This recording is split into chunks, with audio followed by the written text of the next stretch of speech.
ಇನ್ನೊಂದು ದಾರಿನ? ಏನದು? ಮೀರಾನ ಜೈಲಿಗೆ ಕಳ್ಸೋದು. ಸೇವಂತಿ, ಈ ಸಿವಿಲ್ ಕೇಸ್ಗೆಲ್ಲ ಅಷ್ಟು ಸುಲಭವಾಗಿ ಜೈಲ್ ಶಿಕ್ಷೆ ಆಗಲ್ಲ. ಕೇಸ್ ಹಾಕಿ ಗೆಲ್ಬೇಕು ಅಂದ್ರೆ ಅಟ್ಲೀಸ್ಟ್ 2-3 ವರ್ಷನಾದ್ರೂ ವಾದಗಳು ನಡೆಯುತ್ತೆ. ತಕ್ಷಣಕ್ಕಾಗೋ ಕೆಲಸ ಅಲ್ಲ ಅದು. ಹೀಗಿರುವಾಗ ಅವಳನ್ನ ತಕ್ಷಣ ಹೇಗೆ ಜೈಲಿಗೆ ಕಳಿಸ್ತೀಯಾ?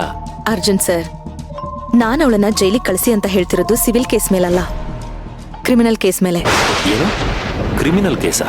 ಹೌದು. ಆ ಮೀರಾ ನಮ್ ಪ್ರಿಯನ ಕೊಲೆ ಮಾಡಿದ್ಲಲ್ಲ, ಆ ಕೇಸ್ ಮೇಲೆ.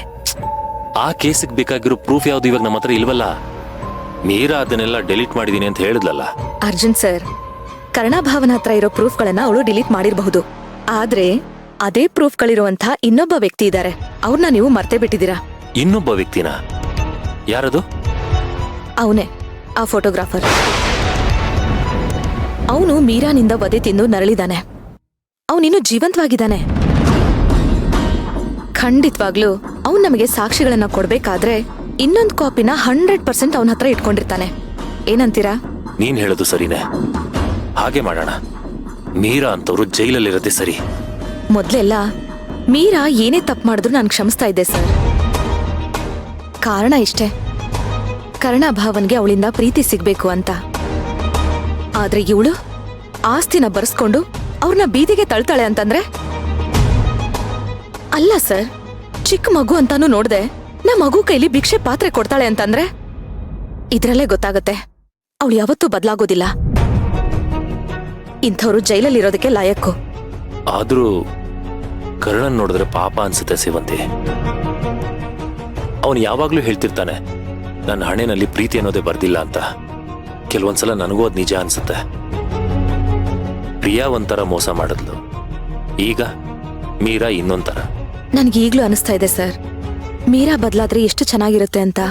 ಅವಳು ನಮ್ಗೆ ನಮ್ಮ ಆಸ್ತಿ ಪಾಸ್ತಿ ಯಾವ್ದು ವಾಪಸ್ ಕೊಡೋದ್ ಬೇಡ, ಕರ್ಣಭಾವನ್ಗೆ ಸ್ವಲ್ಪ ಪ್ರೀತಿ ಕೊಟ್ರೆ ಸಾಕು. ಯಾರಿಂದ ಏನ್ ಎಕ್ಸ್ಪೆಕ್ಟ್ ಮಾಡ್ತಿದ್ಯಾ ಸೇವಂತಿ? ಇದೆಲ್ಲ ಆಗ್ದಿರೋ ಮಾತು. ಏನಿದ್ರು ಸಾಕ್ಷಿಗಳನ್ನೆಲ್ಲ ಮತ್ತೆ ಕಲೆ ಹಾಕಿ ಮೀರಾನ ಜೈಲಿಗೆ ಕಳಿಸೋದು ಒಂದೇ ಸರಿಯಾದ ನಿರ್ಧಾರ.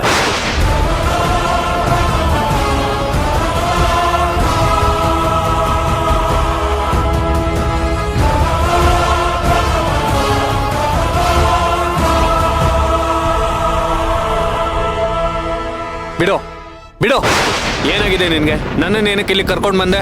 ನಾನು ನಿಮ್ ಹತ್ರ ಮಾತಾಡ್ಬೇಕು. ಆದ್ರೆ ನಿನ್ನಂತವಳ ಜೊತೆ ಮಾತಾಡೋದಕ್ಕೆ ನನ್ಗೇನು ಇಲ್ಲ. ಸರ್, ಒಂದ್ ನಿಮಿಷ ನನ್ ಮಾತು ಕೇಳಿ. ನಿನ್ ಮುಖ ನೋಡೋದಕ್ಕೂ ನನ್ ಕೋಪ ಬರ್ತಿದೆ. ನಿನ್ ಮಾತ್ ಬೇರೆ ಕೇಳ್ಬೇಕಾ ನಾನು? ಹಾಗಲ್ಲ ಸರ್. ನೋಡೋ, ಈಗಾಗ್ಲೇ ನಮ್ಮ ಆಸ್ತಿ ಕಂಪ್ನಿನೆಲ್ಲ ಬರ್ಸ್ಕೊಂಡು ದ್ರೋಹ ಮಾಡಿದ್ಯಾ. ಗೋಡೌನ್ ಬೇರೆ ಸುಟ್ಟು ಹೋಗಿದೆ. ಈಗ ಶೇರ್ ಹೋಲ್ಡರ್ಸ್ಗೆಲ್ಲ ನಾನು ದುಡ್ಡು ವಾಪಸ್ ಕೊಡ್ಬೇಕು. ಈಗ ಫಾರಿನ್ ಅಲ್ಲಿರೋ ನಮ್ಮ ಅಪ್ಪನ ಕಂಪ್ನಿ ಮರ್ದೆ ನನಗೆ ಬೇರೆ ಆಪ್ಷನ್ ಇಲ್ಲ. ಅದನ್ನ ಅವ್ರ ಹತ್ರ ಹೋಗಿ ಹೇಗ್ ಕೇಳಲಿ ಅಂತ ನಾನು ಈಗಾಗ್ಲೇ ಟೆನ್ಷನ್ ಅಲ್ಲಿದ್ದೀನಿ. ಹೇಗೋ ನಮ್ಮಪ್ಪ ಮಾತಾಡ್ಕೊಂಡು ಖುಷಿಯಾಗಿದ್ದಾರೆ. ಈ ಟೈಮಲ್ಲೇ ಅವ್ರ ಹತ್ರ ಹೋಗಿ ಮಾತಾಡೋದು ಒಳ್ಳೇದು. ಇಲ್ಲ ಅಂದ್ರೆ ಆಗಲ್ಲ. ಸುಮ್ನೆ ನೀನು ನನ್ನ ತಲೆ ತಿನ್ಬೇಡ. ಸರ್, ನೀವು ಕಂಪನಿ ಮಾರೋದ್ ಬೇಡ ಸರ್. ಏಕೆ? ಪ್ಲಾನ್ ಮಾಡಿ ಅದನ್ನು ಬರ್ಸ್ಕೊಳ್ಬೇಕು ಅನ್ಕೊಂಡಿದ್ಯಾ? ಅಯ್ಯೋ ಇಲ್ಲ ಸರ್, ಈಗಾಗ್ಲೇ ಮೋಸ ಮಾಡಿ ಬರ್ಸ್ಕೊಂಡಿರೋ ಕಂಪನಿನೆಲ್ಲ ನಿಮ್ ಹೆಸರಿಗೆ ಟ್ರಾನ್ಸ್ಫರ್ ಮಾಡ್ಬೇಕು ಅಂತ ಅನ್ಕೊಂಡಿದೀನಿ. ಏನಂದೆ? ಹೌದು. ಇದ್ಯಾವ ಹೊಸ ನಾಟಕ? ಇದ್ ನಾಟಕ ಅಲ್ಲ, ನಿಜ ಹೇಳ್ತಿದ್ದೀನಿ. ನಾನು ಆಲ್ರೆಡಿ ಲಾಯರ್ನ ಕಾಂಟ್ಯಾಕ್ಟ್ ಮಾಡಿದ್ದೀನಿ. ಇವತ್ ಅಥವಾ ನಾಳೆ ಒಳಗೆ ಎಲ್ಲ ಆಸ್ತಿನೂ ನಿಮಗ್ ವಾಪಸ್ ಸಿಗುತ್ತೆ. ನೀನ್ ಹೇಳ್ತಿರೋದು ನಿಜಾನಾ? ಹೌದು. ನಿಮ್ ಕಂಪನಿ ಅಷ್ಟೇ ಅಲ್ಲ, ಸೇವಂತಿ ಅಕ್ಕಂಗ್ ಸೇರಿರೋ ಎಲ್ಲ ಆಸ್ತಿನೂ ನಾನು ವಾಪಸ್ ಕೊಡ್ತೀನಿ.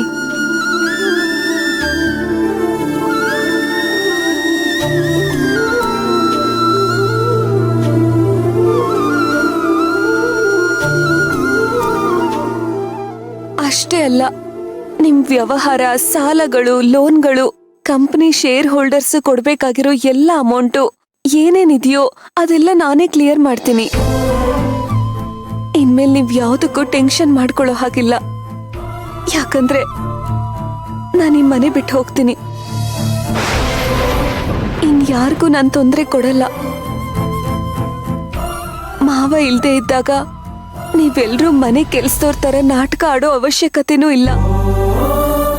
ಇನ್ಮೇಲೆ ನೀವೆಲ್ರೂ ನೆಮ್ಮದಿಯಾಗಿರ್ಬೋದು.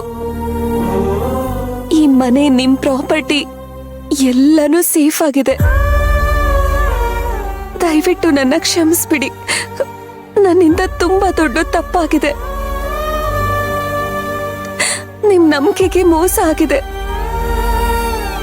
ಸೇವಂತಿ ಅಕ್ಕ ನನಗೆ ಇಷ್ಟೆಲ್ಲ ಒಳ್ಳೇದ್ ಮಾಡಿದ್ರು, ನಾನು ಅವ್ರ ಬೆನ್ನಿಗೆ ಚೂರಿ ಹಾಕ್ತೆ.